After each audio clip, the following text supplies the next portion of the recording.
பாருங்க, இதே சென்டென்ஸ் இங்க ரீட் பண்ணி பாருங்க. அவ ஸ்கூலுக்கு போயிட்டா. அப்ப இப்ப என்ன ஸ்டேட்டஸ்னா அவ ஸ்கூல்ல இருக்கா, வீட்ல இல்ல அப்படின்னு அர்த்தம். அப்ப நம்மளால கரண்ட் ஸ்டேட்டஸ் என்னன்னு இதுல இந்த சென்டென்ஸ் மூலம் ஃபீல் பண்ண முடியுது. பட் இதே சென்டென்ஸ் அவ ஸ்கூலுக்கு போனா, ஆனா இப்ப அவ வந்து என்ன பண்ணிட்டு இருக்கான்னு எனக்கு தெரியாது. வேலையை முடிச்சுட்டான், பட் இப்ப அது எப்படி இருக்கு அப்படின்னு எனக்கு தெரியாது.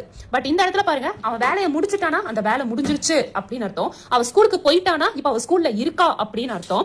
அவன் வந்தான், அவன் எப்ப வேணாலும் வந்திருக்கலாம். அவன் வந்துட்டானா என்ன அர்த்தம்? வீட்டுல அவன் இருக்கிறான் அப்படின்னு அர்த்தம். அவன் வந்தானா மேபி காலையில 10 மணிக்கு வந்திருக்கலாம், இல்ல எத்தனை மணிக்கு வேணாலும் வந்திருக்கலாம்.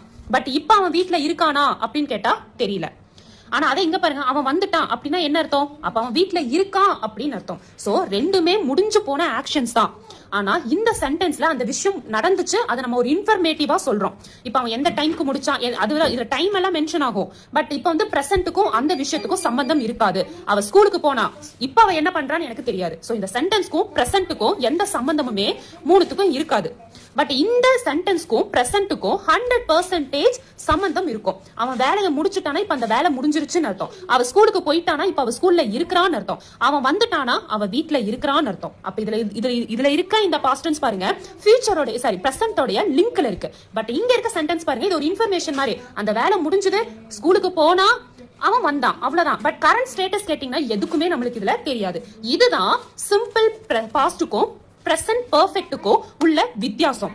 இங்க இப்ப என்ன ஸ்டேட்டஸ்னு நம்மளுக்கு தெரியாது, ஆனா ஆக்ஷன் கம்ப்ளீட் ஆயிருச்சு. இங்க இப்ப கரண்ட் ஸ்டேட்டஸ் என்னன்னு நம்மளுக்கு தெரியும். ஓகேங்களா? இதுவும் கம்ப்ளீட்டட் ஆக்ஷன் தான். பட் இப்ப நம்மளால கரண்ட் ஸ்டேட்டஸ் என்னன்னு சொல்ல முடியும். இதுதான் சிம்பிள் பாஸ்டுக்கும் பிரசன்ட் பெர்ஃபெக்ட்டுக்கும் உள்ள டிஃபரன்சஸ். ஓகேங்களா? இதுக்கும் மீறி கன்ஃபார்ம் டவுட் இருக்கும். ஏன்னா நான் சிம்பிளா முடிச்சிட்டேன். இன்னொரு கிளாஸ்ல உங்களுக்கு அது நல்ல தெளிவாவே நான் சொல்லி தரேன். இப்ப நான் ஏன் இந்த இது சொன்னேன்னா, இதையும் அதையும் போட்டு நீங்க கன்ஃபியூஸ் பண்ணிக்க கூடாதுங்கிறதுக்காக தான் சொன்னேன். இன்னொரு கிளாஸ்ல அது நல்ல தெளிவாவே உங்களுக்கு நான் நடத்துறேன். இப்ப சிம்பிள் பாஸ்ட் அப்படின்னா அந்த ஆக்ஷன் பினிஷ் ஆயிருச்சு அப்படின்னு அர்த்தம். அந்த பினிஷ்டு ஆக்ஷன் தான், முடிஞ்சு போன ஒரு விஷயத்தை தான் நம்ம சொல்றோம் அப்படின்னு அர்த்தம். அடுத்தது பாஸ்ட் கண்டினியூஸ். பாஸ்ட் கண்டினியூஸ்னா இதோட ஃபார்மேட் எப்படி இருக்குன்னு கேட்டீங்கன்னா, subject plus B verbs, helping verbs, was are where.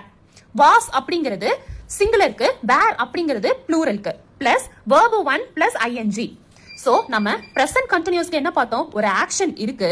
But அந்த ஆக்ஷன் வந்து என்னன்னா பாஸ்ட்லயே ஸ்டார்ட் ஆயிருச்சு, பட் பிரசன்ட்லயுமே அது கண்டினியூ ஆயிட்டு இருக்கு. இனிமே அது கம்ப்ளீட் ஆகல. அது நடந்துட்டு இருக்க ஆக்ஷனை அப்படியே சொல்றதுதான் பிரசன்ட் கண்டினியூஸ். அதே மாதிரி தான் பாஸ்ட் கண்டினியூஸ். பாஸ்ட் கண்டினியூஸும் பாஸ்ட்ல ஒரு நேரத்துல அந்த விஷயம், அதான் நம்ம அந்த நேரத்துல அந்த விஷயத்தை நம்ம பண்ணிட்டு இருக்கோம். ஓகேங்களா? பாஸ்ட் கண்டினியூஸ்ங்கிறது எக்ஸாக்டா பாஸ்ட்ல அந்த ஆக்ஷனை நம்ம பண்ணிக்கிட்டு இருக்கோம். ஐ வாஸ் ஈட்டிங், நான் சாப்பிட்டுக்கிட்டு இருந்தேன், அந்த டைம்ல நான் அந்த ஆக்ஷனை பண்ணிட்டு இருந்தேன் அப்படின்னு அர்த்தம்.